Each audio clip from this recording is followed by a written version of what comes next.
Yang saya lihat adalah ya mereka membeli dari tentara-tentara pengkhianat dan polisi-polisi termasuk brimob pengkhianat yang menjual amunisi kepada mereka untuk nembaki teman-temannya sendiri.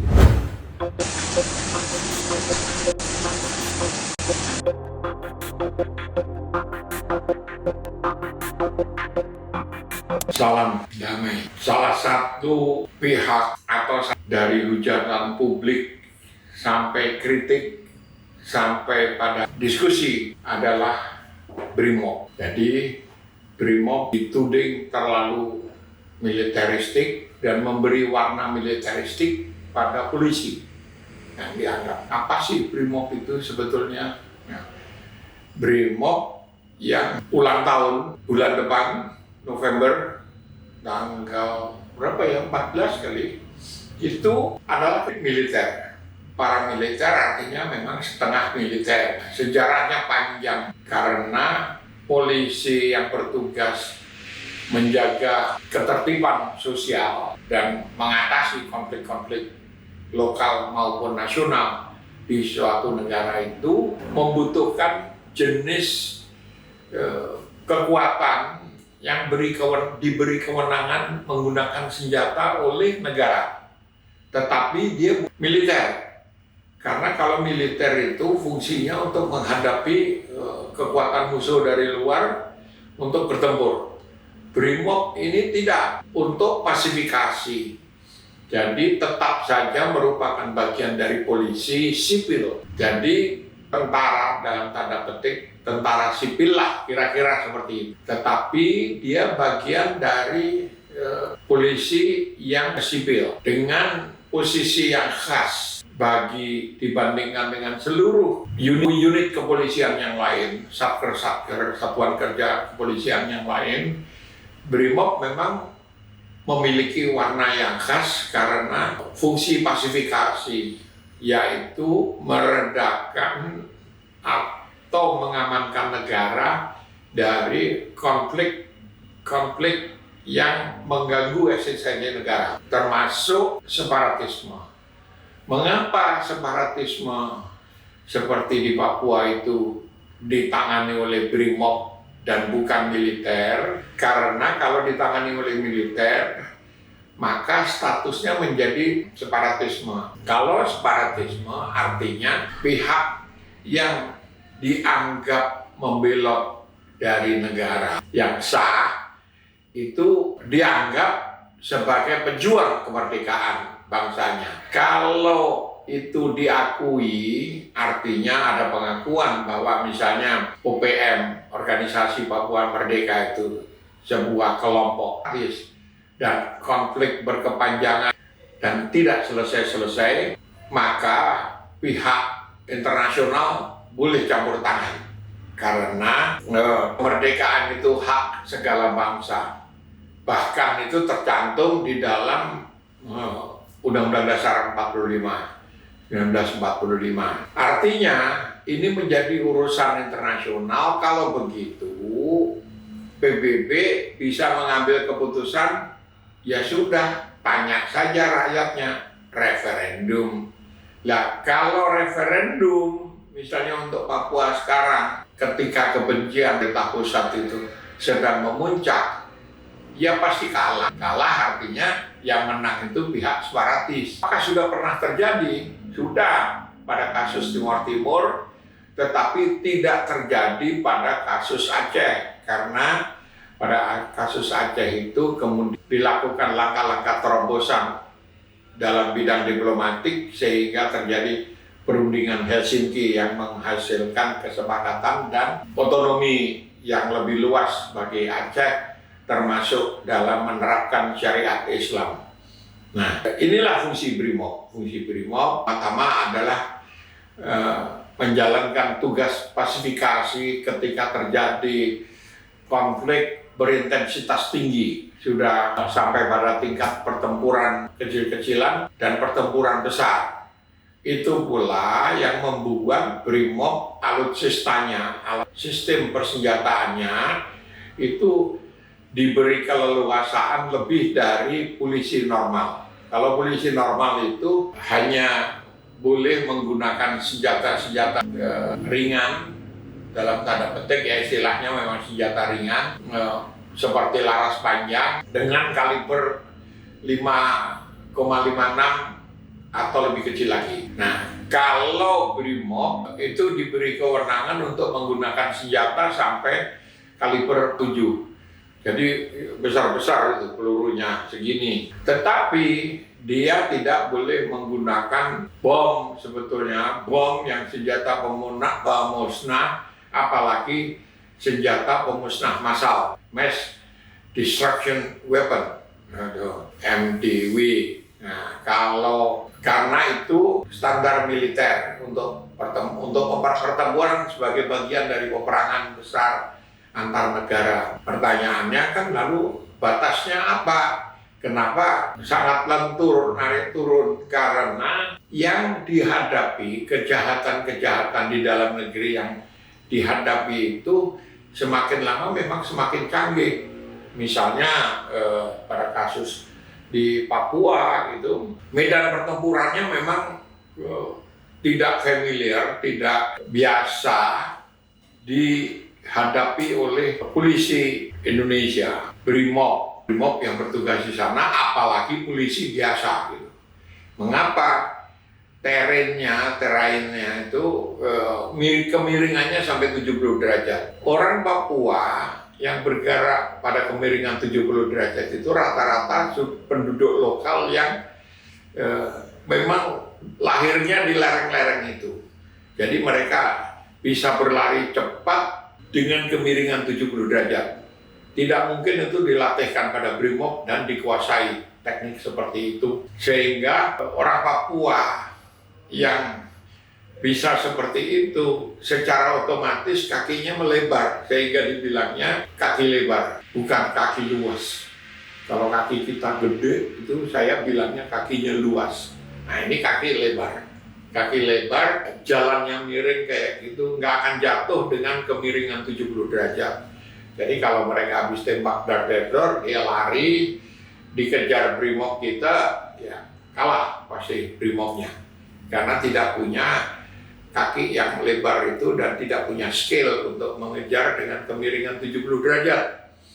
Nah, itulah sebabnya digunakan alutsista yang kalibernya bahkan di atas 12,7. Padahal dalam norma perang internasional itu sudah masuk kategori peperangan. Sementara BRIMOB kan pasifikasi itu mengatasi kerusuhan, mengatasi pemberontakan dan sebagainya, seharusnya dengan low intensity conflict, ya. Tetapi yang terjadi high intensity conflict berintensitas tinggi pun harus dihadapi oleh tugas BRIMOB.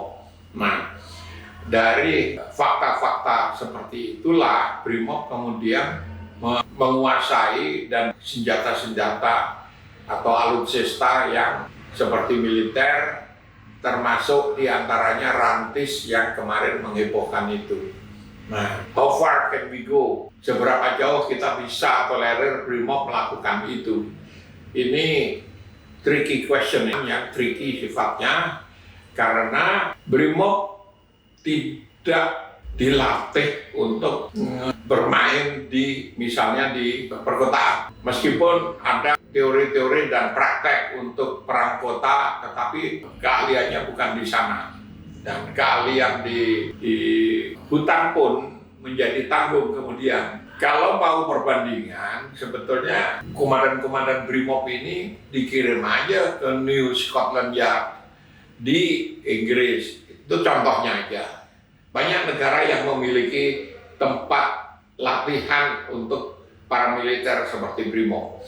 Di New Scotland Yard ini lokasinya sekitar 1 jam dari kota London. Di situ dilatih bagaimana menghadapi demo anarkis. Tetapi bajunya saja sudah anti peluru, bajunya yang kalau jaketnya itu dari Kevlar itu, sejenis bahan dasar yang tidak tembus peluru. Itu dari Kevlar. Nah, kita punya tapi terbatas Kevlarnya. Nah, yang tidak kita miliki, yang lain sampai kaki semua itu dilindungi sehingga kalau dia dipukul dengan baseball bat, dengan pemukul baseball itu pun tidak patah karena itu semua dengan teknologi yang membuat penggunanya aman. Ini contoh betapa Brimob harusnya dilatih seperti yang di Inggris itu. Jangan dikira di Inggris itu masih seperti ketika ada Bobbies. Bobbies itu kan modalnya cuma sempritan, ya, peluit, lalu baton. Baton itu tongkat untuk memukul atau nyetrum pendemo, perusuh. Nah, sekarang sudah nggak lagi gitu. Kenapa? Demonstran dan perusuh di Inggris itu sama skinhead. Skinhead itu kanan, ultra kanan atau ultra kiri, biasanya ultra kanan dalam politik yang sampai membahayakan eksistensi negara. Itu ditangani paramiliter mereka yang polisi.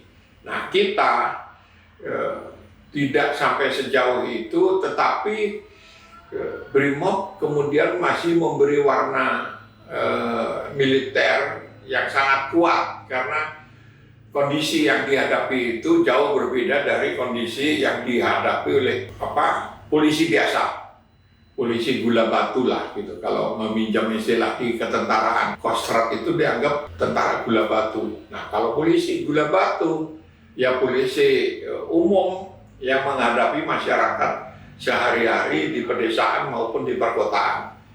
Nah, Brimob beyond limit, di luar itu.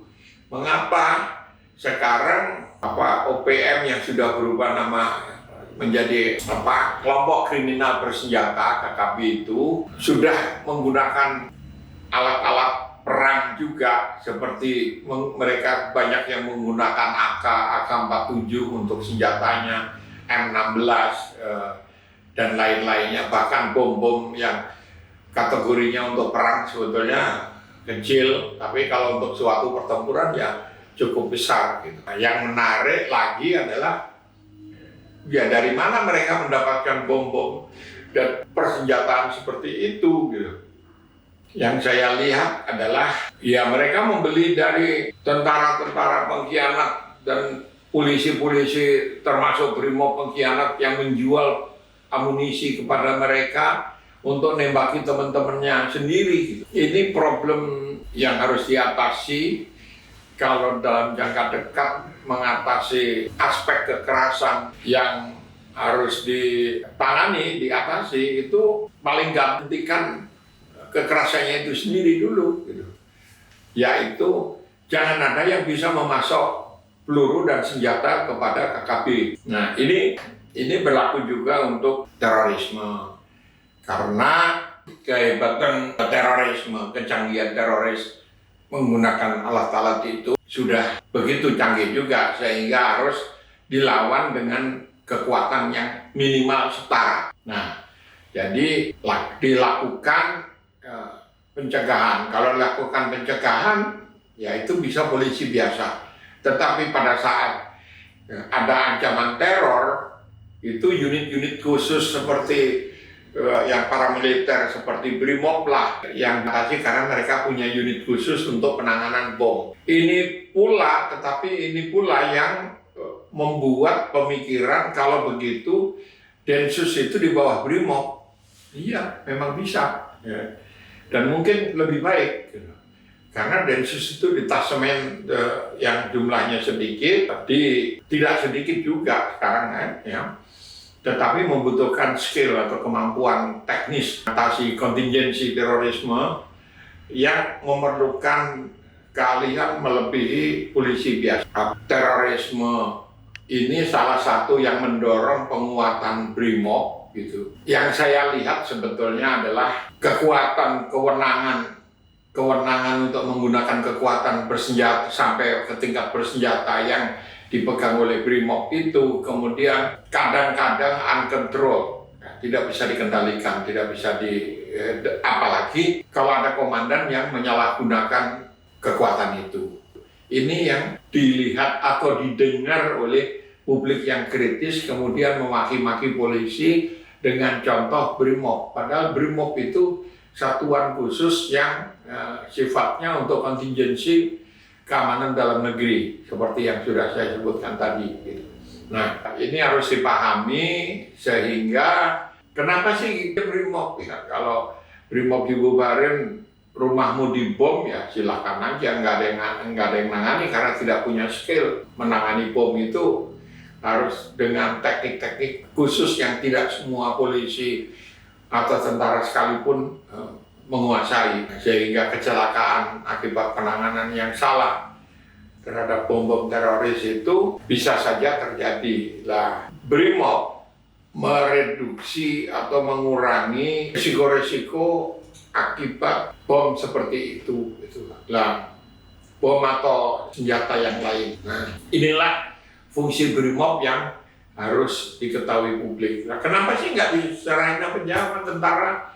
Dalam hal separatisme, sekali lagi saya ingatkan bahwa dalam hal separatisme, kalau suatu kelompok bersenjata terorganisir seperti itu perang melawan pasukan pusat negaranya sendiri dan dinyatakan dia berjuang untuk merdeka, maka PBB bisa turun tangan. Kalau PBB turun tangan, ya udah kita voting, akan voting sehingga siapa yang menang itulah yang secara demokratis quote unquote kemudian berhak menguasai negara, bagian dari negara itu. Nah, jadi dunia internasional bisa campur tangan dan kita tidak bisa apa-apa maksudnya. Sama seperti kasus Timur Timur yang lepas itu, ketika terjadi internasionalisasi kasus konflik di Timur Timur, mereka bisa meyakinkan dunia bahwa itu perjuangan untuk kemerdekaan bangsa, ya voting, referendum atau plebisit, dan kita kalah. Gitu. Sama seperti pada saat kita memenangkan jajak pendapat oleh PBB atas Papua. Seperti itu, kita menang, Belanda terus pergi. Meskipun dari segi teori politik itu masih debatable, makanya masih diributkan sampai hari ini. Tetapi secara faktual ya kita menang dalam hal jajak pendapat itu. Nah, kita tidak mau mengulangi kesalahan yang sama. Ini juga terjadi di berbagai negara yang mengalami meskipun mereka tidak punya BRIMOB. Gitu. Kalau ditangani oleh BRIMOB dan nomenklaturnya dibuat KKB, kelompok bersenjata, kelompok kriminal bersenjata. Kalau kriminal, crime itu sudah jelas masuk ranah konflik sipil yang harus ditangani oleh polisi. Dan polisinya itu BRIMOB. Sekian pengantar panjang dari saya apa itu BRIMOB menjelang ulang tahun BRIMOB. Selamat ulang tahun untuk BRIMOB yang 3 minggu lagi akan berulang tahun. Tetapi BRIMOB harus mengambil momentum ini untuk berkontemplasi dan menegaskan jati dirinya sebagai paramiliter yang sifatnya sipil dan statusnya sipil di bawah kendali sipil. Oleh karena sipil, maka instrumen kekerasan yang bisa digunakan harus ada limitasinya. Inilah reformasi yang ditunggu. Jadi pilihannya itu juga termasuk apakah mengembangkan menjadi 2 divisi seperti yang ada. Kalau itu kan besar sekali, satu divisi normal 77.000 orang. Apakah itu pilihannya dengan lebih rendah atau menjadi SWAT yang 10.000 atau 15.000 perempuan para komando setingkat ranger. Inilah salah satu dilema yang harus diatasi menjelang ulang tahun BRIMOB. Selamat ulang tahun.